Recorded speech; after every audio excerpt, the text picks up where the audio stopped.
Assalamu alaikum muhterem milletteşlerimiz. Siz Tatarlar tapşırığın karıysız. Bizning maqsad dünyaya sevilgen milletteşlerimizni birleştirip, onların yaşayışını yaktırdı. Bugün bizning çıkarılışta.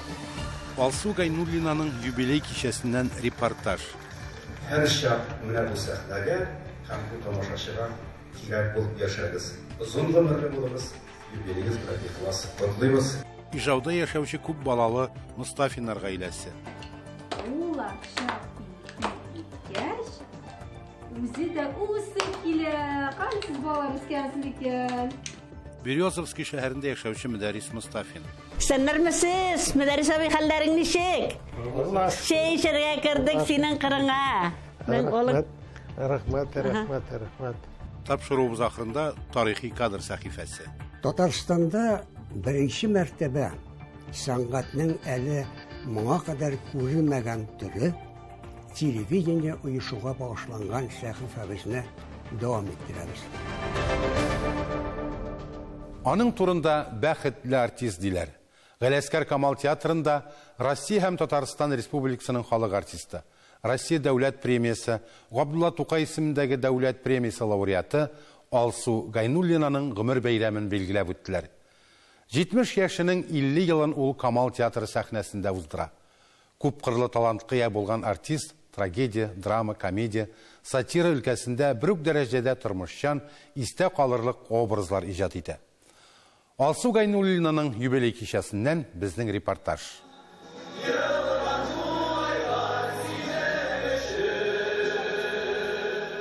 Zatlı hanımga zatlı kişi. Alsu Gaynulina'ны сәхнә өчен туган артист диләр. Аңа гына хас булган тембрлы тавышы, шибәрлеге, горур кыяфәте, эчке бер зәвыгы һәм әлбәттә инде бөтен күңелен биреп уйнаган рольләре белән тамашачыга үзен яраттыра белде ул. Үзенең ярты гасырлык сәхнә тормышында, үзенең һәр чыгышы белән, һәр башкарган роле белән менә бу сәхнәгә, бу залга һәр даим моторлык, ярату һәм мәхәббәт үстәп яшәгән кеше. Үзе дә менә эчке рухы белән дә, тышкы йөзе кыяфәте белән дә безнең искиткеч мәхәббәтле сөйкемле апабыздан бер алкышлыйлар безне. Teatr sanatını üstürülen muhim ilişkirtuğu küp yıllık neticeli icadi işçenlik için Gaynulina Alsu Eskar kızın Tataristan Respublikası altındaki kazanışlar için ordeni medali bilen büleklerge Tataristan Respublikası reisi Rüstem Nurgalioğlu İlmehanov. Alsu Gaynulina'ны театр dünyasına yazmış үзе итеп кертеп җибәрә. Ул 1954 елның 24 февралендә Чүпрәле районы Иске Чүпрәле авылында туа. Мәктәптә укыганда клубтагы бер драма түгәрәгенә йөри. Бер спектакльне Рәшидә Җиһаншина һәм Хидаят Солтанов карый да Алсу Гайнулинаны театрга чакыра. Һөнәрләрен күрсәткәч театр училищесының 2нче курсына ук алалар. Ул Марсель Сәлимҗанов курсында укый. 4 ел бергә уку. 50 ел бергә эшләү дәврендә без инде апалы сеңелле булып биттек дип әйтер идем мин. Аллага шөкер, без бергә бик күп уйнарга туры килдек. Менә Бирнәсез кыз, ике хуҗаның хезмәтчесе. Менә шушы вакытта да мин монда әлбәттә Алсуга да рәхмәтлемен. Bir vaqtda da bizning arada nindidir ачулану, bir-biribizga qarata künləşu deb aytayımı, ol нәрсә булмады. Галимҗан Ибраһимов әсәре буенча Татар хатыны ниләр күрми спектаклендә Гөлбану, Аяз Гыйләҗевнең 3 аршын җирендә Шәмсә Гаян, Туфан Миңнуллинның сөяркәсендә Әнисә, Илгизәр плюс Верда Нина, әниләр һәм бәбиләрдә Хишчән Валентина, Алсу Гайнуллина татар, рус классиклары да, чит ил классиклары әсәрләрендә дә уйный. Китик моны, Юрий Капитонович. Островскийның Бирнәсез кыз пьесасындагы Лариса роле өчен Алсу Гайнуллина Станиславский исемендәге Россия дәүләт премиясенә лаек була. 2013 елда Хугаевның Кара Шикмән, Гаяз Исхакый әсәрләре буенча Мансур Гыйләҗев һәм Резван Хамид язган Курчак туе, Зәки Зайнуллинның Арбалы хатыннар спектакльләрендә иҗат иткән образлары өчен ул Татарстан Республикасының Тукай исемендәге дәүләт премиясын ала. Менә ул иң бәхетле артистларның берсе булды. Аллага шөкер. Һәр вакыт менә бәхетле кешеләр була бит. Менә ул Алсу шул кеше булды. Ни өчен? Чөнки аны Марсель Хакимович шын күңелдән хөрмәт итеп, яратып, һәм аның талантлы икәненә ышанды. Мин театрга килгәч менә зур спектакльләрдә Алсу Аскарны белән барлап уйнадык. Казан сөлгесендә Талак дип атала иде хәй вакытның. Менә бергә уйнарга тур килде. Мин Алсу Аскарны бик сокланам. Анарга исәнлек, саулык телим. Алсу апа Гайнуллина, ул минем сәхнәгә беренче тапкыр аяк басканда әни образында аның белән эшләп киттек. Өрәкләр дигән безнең спектакль бар иде. Аны чит илдән режиссер килеп куйды һәм безнең анда әни белән бала сәхнәсе. Шунда мин Алсу апаның үзенә генә түгел, партнерына һәм гомумән профессиясенә шундый таләпчән булуын. Аның менә режиссер куелган менә үз сызыгы бар. Шул сызыктан үзенекен кушмыйча уңга да, солга да, артка да, алга да атламыйча туры гына баруына шаккаттым. Алсу апа һәр вакытта да шибәр формада. Әгәр дә Чехов әсәре буенча әйтсәк, ул һәр вакытта комильфо. Алсу апага сокланмаска мөмкин түгел. Һәм аның уйнаган образлары, рольләре бихисап күп, һәм алар бөтенесе дә төрле. Һәм шул вакытта мин Алсу апа турында әйтәсем килә, икенче ягын, ул спорт җанатары, төрле яктан да бик кызыклы һәм бик талантлы шәхес.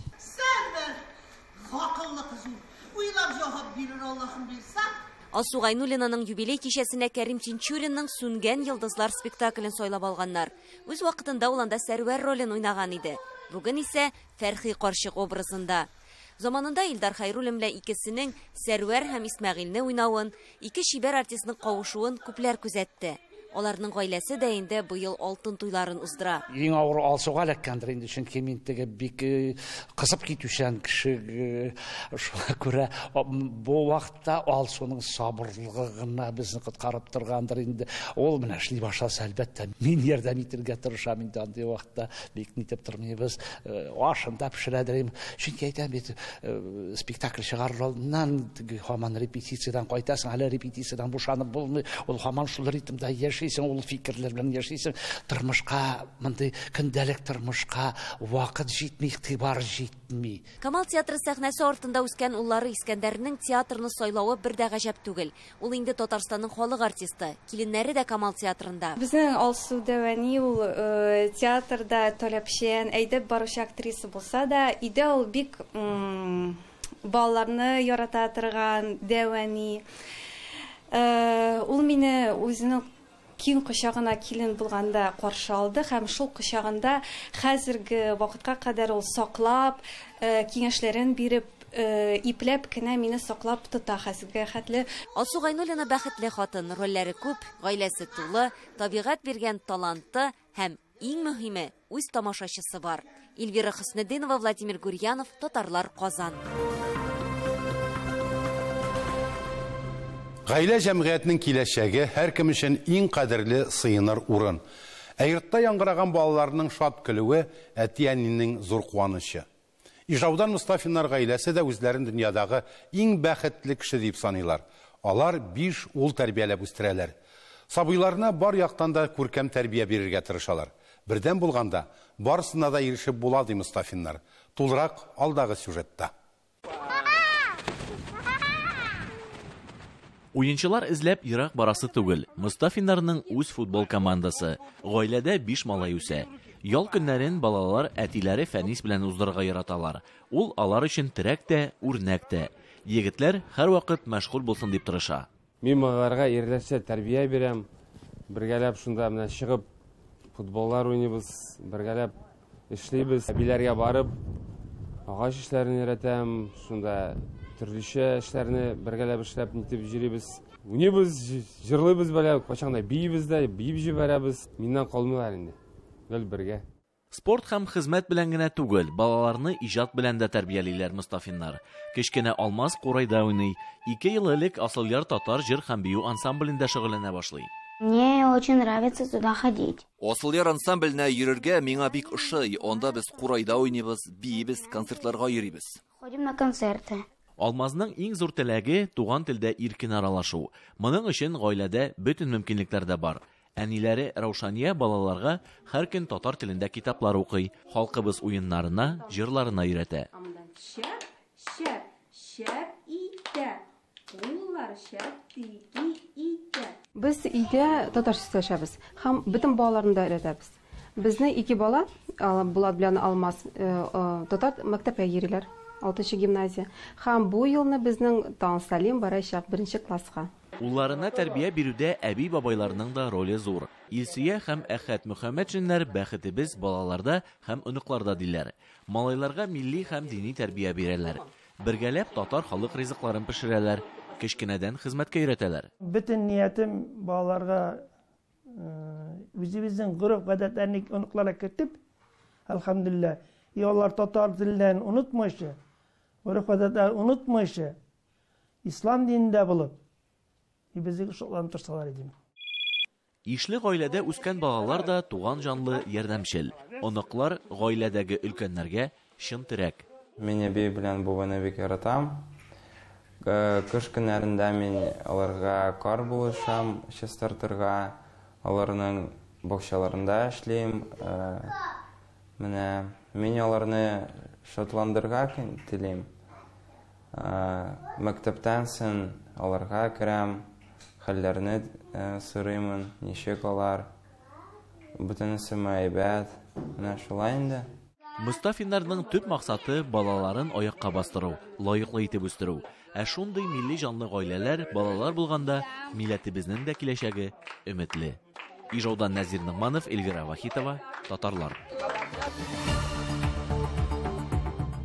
Хөрмәтле тамашачыларыбыз, сез Татарлар тапшыруын карыйсыз. Программабызның 2нче өлешендә. Березовский шәһәрендә яшәүче Мөдәррис Мустафин. Сәннәрмесез, Мөдәррис абый, хәлләрең ничек? Шәй эчәргә кердек синең кырыңа. Рәхмәт. Тапшыруыбыз ахырында тарихи кадр сәхифәсе.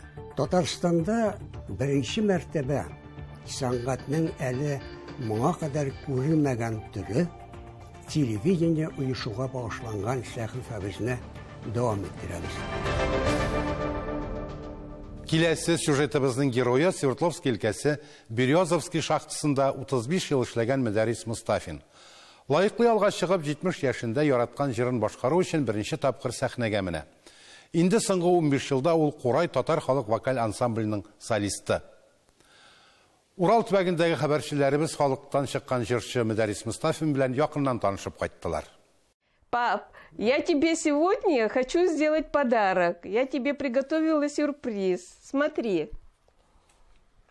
Ничего себе. Бүләккә үзенең портретын кабул иткәч, Мөдәррис Мустафин дулкынлану каты шатлык хисләрен туя. Аның кызы Лира лаеклы ялга чыкканнан соң иҗат белән шөгыльләнә башлаган. Әлеге портреттан тыш әтисенең фатирын үзе төшергән пейзаж һәм натюрмортлар белән бизәгән. Ә улы Вадимга Мөдәррис абыйдан музыкага мәхәббәт күчкән.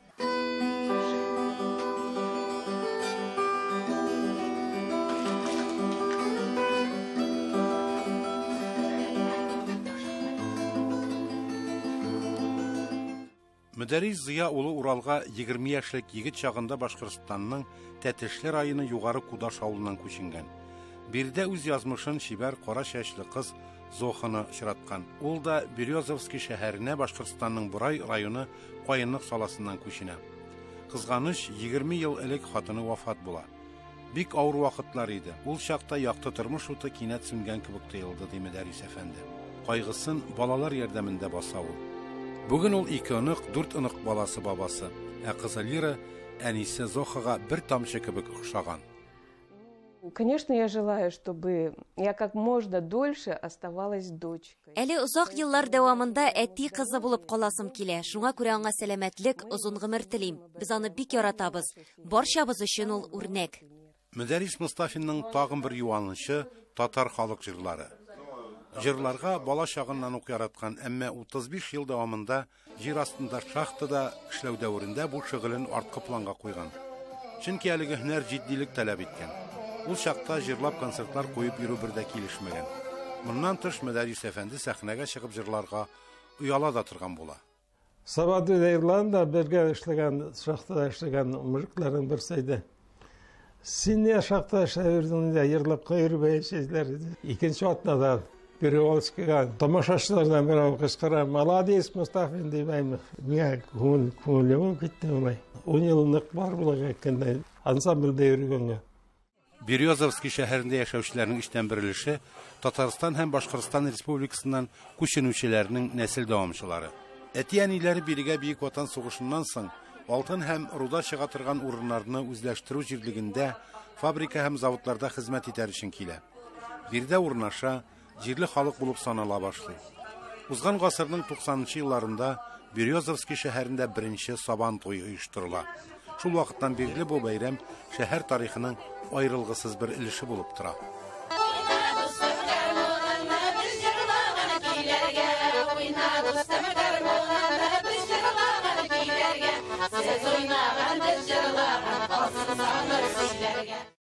Сәннәрмесез, мәдәрис абый хәлләрең ничек?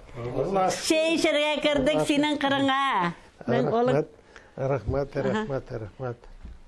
Курай ансамблендә шөгыльләнүчеләр хобби һәм аралашудан тыш төркемгә чын дусларын табар өчендә йөри.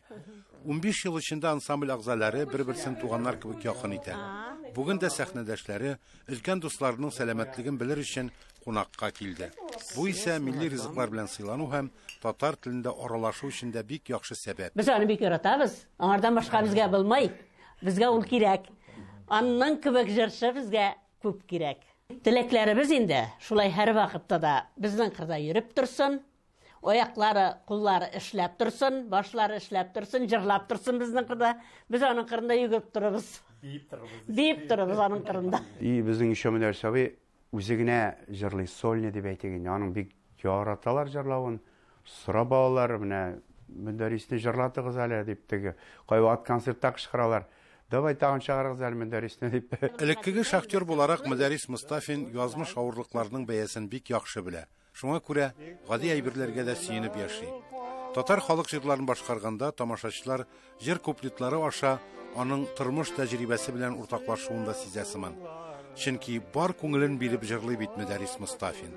Сөя сулар бекетирен корап күзләрем тала. Сөя сулар бекетирен корап күзләрем тала. Инсаф Абдулла, Альфия Габдушева, Юлия Шлентова, Татарлар, Свердловский өлкәсе. Дөрес киләчәккә атлаганда аның узганын барлау мәслихәт. Яңа гасыр каналында төрле елларда эфирда узган тапшырулар, дикторлар хакында хатирәләребезне барлауны дәвам итәрбез. Сөз тарихи кадр сәхифәсендә татар телевидениесына 60 ел тугры хезмәт итүче хезмәттәшебез Рөстәм Набиуллинга. Бүген ул шәхси архивыннан нинди кызыклы мәгълүматлар җиткерер икән? Хәзер белербез.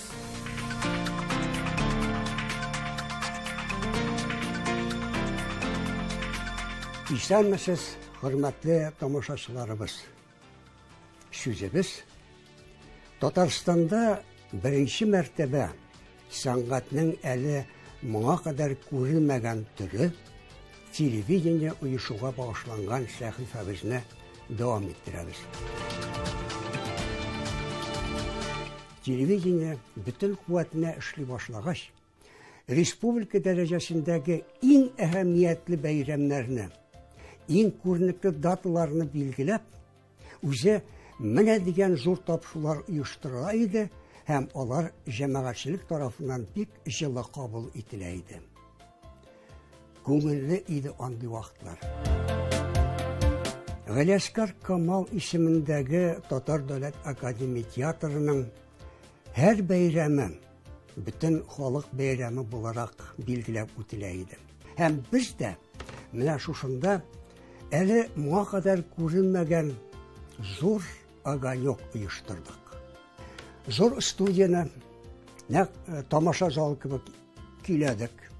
Әз генә сәхнә өлеше дә бар иде, чөнки бу сәхнәдән республика җәмәгатьчелеге театр коллективын тәбрик итә, үзенең теләкләрен белдерә, концерт номерлары да шушында буладыр. Гаҗәеп кызык бәйрәм булып чыкты. Гадәттәгечә минем кулда фотоаппарат, мондый шәхесләрне, күренекле артистларыбызны көн сайын бит җыеп булмый. Мин аларга ят кеше түгел, шуңа күрә гаҗәпләнмәделәр. Қолымда фотоаппарат. Her üstelde үзләренә сиздермичә дә төшереп алгаладым. Өлкән буын менә безне булай төшерәләр. Менә без бүген менә шушылай утырыйк әле дип үзләре мөрәҗәгать итәләр иде. Менә гаҗәпләрен тыңлыйсың аларның әңгәмәләрен. Менә әйтергә ярамаса да әйтим әле.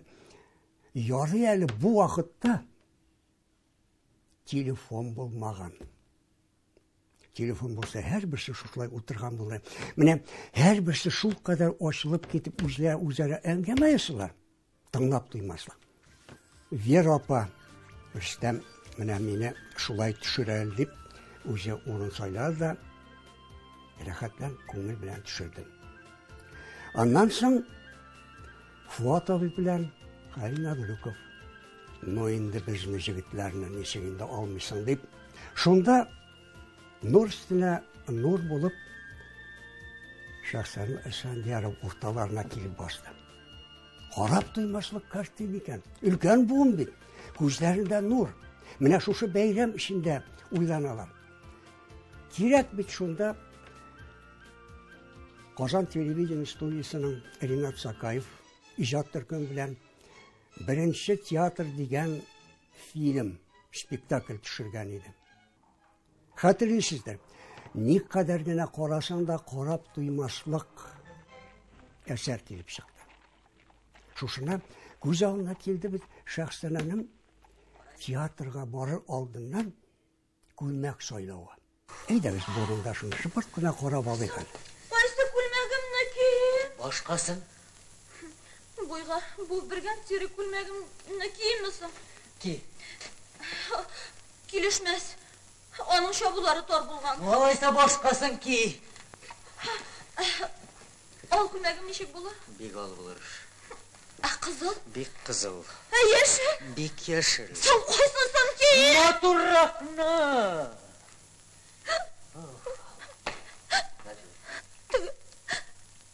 Туташ буйлы, шоколад төсле, бантиклы күлмәгем ничек була?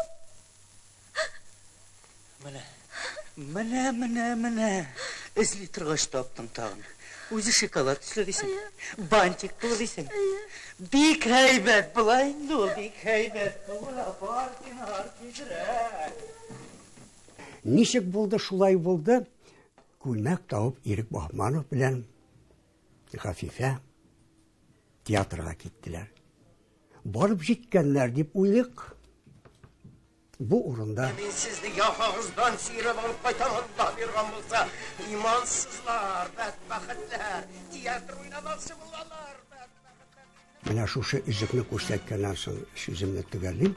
Инде Камал театрының менә шушы тантанасы турында күрсәтерлек фотолар да, уй фикерләр дә әле бар.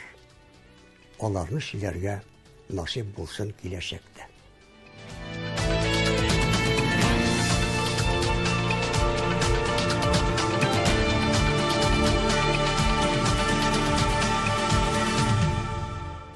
Татарлар игътибар үзәгендә сәяхәтләрен дәвам итә һәм милләттәшләребезнең яшәешен сезгә җиткереп бара, хөрмәтле тамашачыларыбыз. Кабат очрашуларга кадәр сау булыгыз.